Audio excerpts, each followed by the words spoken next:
Pool party start today at 5, 6 o'clock. You already got the address. Pull up, man. You got the address. Pull up. If you need the address, DM me right now. Pool party start at 5, 6 o'clock. Many believed this was the end for Fia, but no one could have predicted what would come next. In a chilling twist, a nurse has come forward with shocking, never-before-heard claims about Fio's final moments at the hospital. According to her, the rapper was left bleeding out while hospital staff laughed in the hallway. She allegedly whispered the disturbing account to a colleague after paramedics wheeled in an unresponsive body at 5:42 a.m. That body was Fio-born Charles Jones Jr., the Jacksonville rapper who was both loved for his music and infamous for his feuds. Tragically, he died on his 26th birthday. Now hospital staff who were once silent are speaking out, revealing a horrifying picture of that morning and suggesting that the hatred toward Foolio ran so deep it even infiltrated the one place meant to protect life, the hospital. But before diving into these bombshell revelations, let's rewind to the beginning. Foolio's final 24 hours, July 6, 2024. It should have been a day of celebration. Instead, it turned into a deadly manhunt. Like many Florida rappers, Foolio started the day by going live on Instagram, smiling, hyping up a birthday pool party in Tampa and dropping the location for his fans. Pool party start today at 5, 6 o'clock. You already got the address. Pull up, man. You got the address. Pull up. If you need the address, DM me right now. Pool party start at 5, 6 o'clock. That pool party would mark his final public appearance.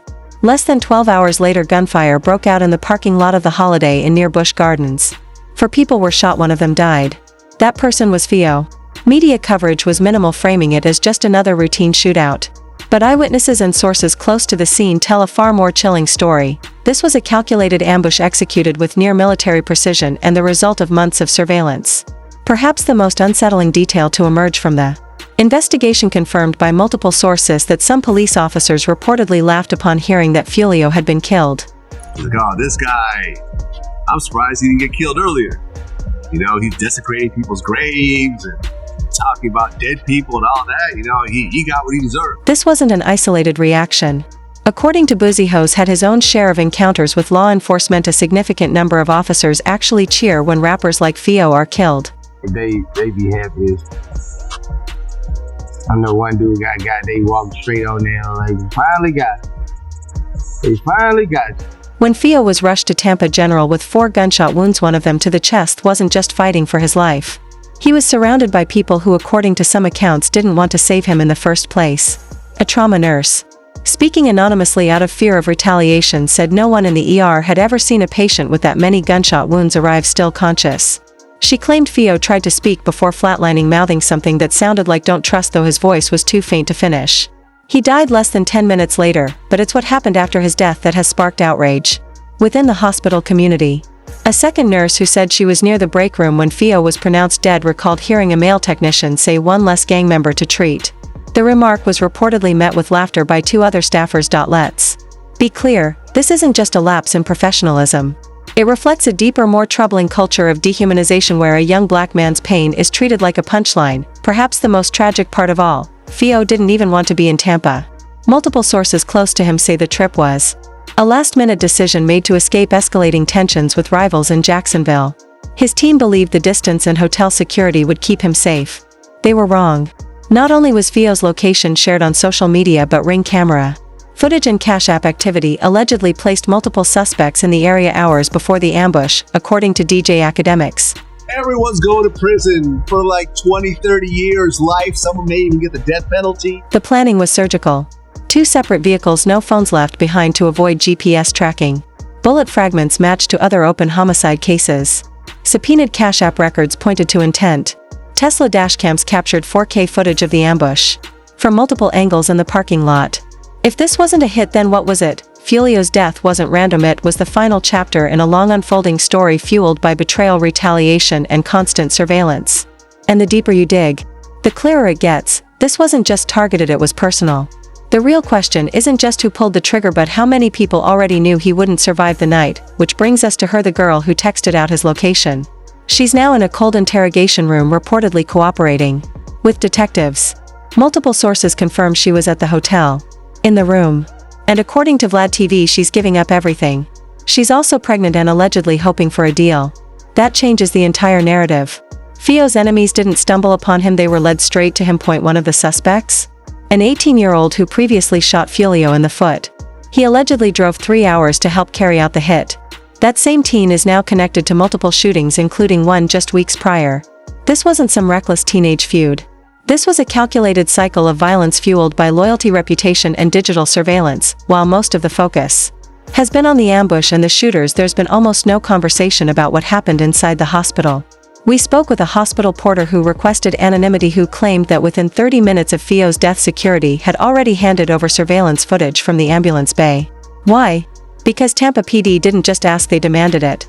The officers arrived tense, aggressive, and according to the porter, made jokes about Foolio's music as his body lay lifeless.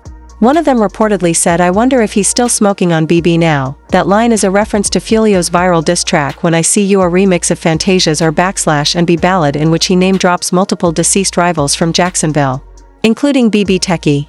The track went viral for its chilling contrast, melodic production paired with graphic, unapologetic lyrics. But behind the bars was something far darker than internet beef or clout chasing. As Foolio told No Jumper in a sit-down interview, every lyric came from got hit on my hip. It broke my hip. Hell yeah. Man, that shit was just crazy how that shit happening, bro. Cause that whole day when I was in school, I got in an argument with a couple people, like a couple boys off in the fight and shit, hopped on their bus. I was just on some arrogant shit, bro. I wasn't really thinking, cause I'm 15 years old. Let that sink in. 15 years old, shot and crawling through the street in pain while the neighborhood treated him like he didn't matter. So when Foolio later rapped about the dead, it wasn't just provocation, it was retaliation through art. It was a way to reclaim power in a world that left him bleeding on front lawns. But the pain didn't stop there. His younger brother was killed by police at the same age, 15. Foolio spoke about it often. Even in his final interviews, he described the paranoia of being permanently flagged in the system, where every cop looked at him like a suspect with a target already on his back. That was his reality: harassed, hunted, and shut out. He was blacklisted from clubs, banned from venues, even in his own city. A Jacksonville strip club went as far as putting up a printed sign banning not just Foolio's music but tracks from anyone affiliated with him. Foolio posted proof of that ban on Instagram just months before he was killed. So when people say Fio invited the violence, they're missing the context. He was fighting a war he didn't start, and in many ways he never got out. And if he wasn't given dignity, the media by some hospital staff and not by certain officers sworn to protect life, and with suspects facing life in prison, the conversation is shifting. Yes, the hospital failed him. Yes, the headlines left out the truth. But behind the heartbreak and controversy, detectives were already building a case. And that case was unlike anything the streets had ever seen. The investigation into Foolio's murder wasn't just another page in the endless saga of street violence. It was a showcase of how modern technology has transformed homicide investigations. Within hours of the shooting, Tampa police were combing through a digital goldmine of evidence, stuff that would have been straight-up science fiction just a decade ago. Surveillance video, license plate readers, phone metadata, all of it pieced together not just what happened but how it happened and who made it happen. The amount of surveillance was staggering. Beyond the hotel footage that captured the killing itself, investigators accessed video from Teaser's Gentlemen's Club, Truth 18 nightclub, the Holiday Inn, and even a Tesla's built-in security cameras. The footage created a near-complete timeline of the night's events, minute by minute, like a crime documentary unfolding in real time. What that timeline revealed was chilling. This wasn't some heated moment or random street beef. It was a cold, calculated hit executed with military-level coordination. The ops tracked Foolio all night, moving from location to location, patient and methodical like professionals. The real breakthrough came when investigators began following the digital breadcrumbs the killers had left behind. License plate readers tracked their cars on the highway from Jacksonville to Tampa, multi-hour drive that proved this was anything but spontaneous. The automated highway systems created an unbroken electronic trail one the suspects couldn't outrun or erase. But perhaps the most damning evidence was cell phone data revealed just how meticulously planned Foolio's assassination truly was. Phone logs showed the suspects had been using GPS tracking and social media monitoring to follow his every move. What was once a tool for Foolio to promote his music and connect with fans had been weaponized against him. His enemies turned his digital footprint into a surveillance system, monitoring his Instagram posts in real time, using his own updates to predict his movements with chilling accuracy. The moment Foolio posted his location from the birthday party, he unknowingly handed his killers real-time intel. Investigators soon realized this was more than just opportunistic violence. It was a full-blown digital manhunt. As they sifted through evidence, they uncovered a network of connections pointing directly to the motive: a long-running feud. Foolio, Rep 6 Block and KTA. The suspects were tied to rival sets ATK and 1200, locked in a cycle of bloodshed that had been escalating for nearly a decade. This wasn't random. It was a targeted execution, one driven by gang politics, street legacy, and revenge. And the response from law enforcement matched the gravity of the crime. What happened next was unprecedented. Within a month of the murder, Tampa Police Chief Lee Burkaw announced the arrest of 3 individuals: Isaiah Jermaine Chance 21, Alicia Latoya Andrews 21, and Shaw Andre Gathright 18. The speed of their identification and capture highlighted how powerful modern investigative tools have become when used with focus and coordination. But it wasn't just the arrests that caught attention, it was how they went down. The Jacksonville Sheriff's Office, working closely with Tampa PD, planned the raids with the same precision the suspects had shown in their plot. On July 27, 2024, in the early morning hours during a heavy downpour, law enforcement struck the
Since our last interview, Foolio has gotten killed, and 5 people were involved, 4 guys, 1 girl.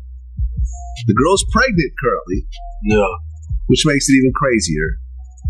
One of the guys, when they arrested him, I guess he had a gun to his head. Did you hear this whole story?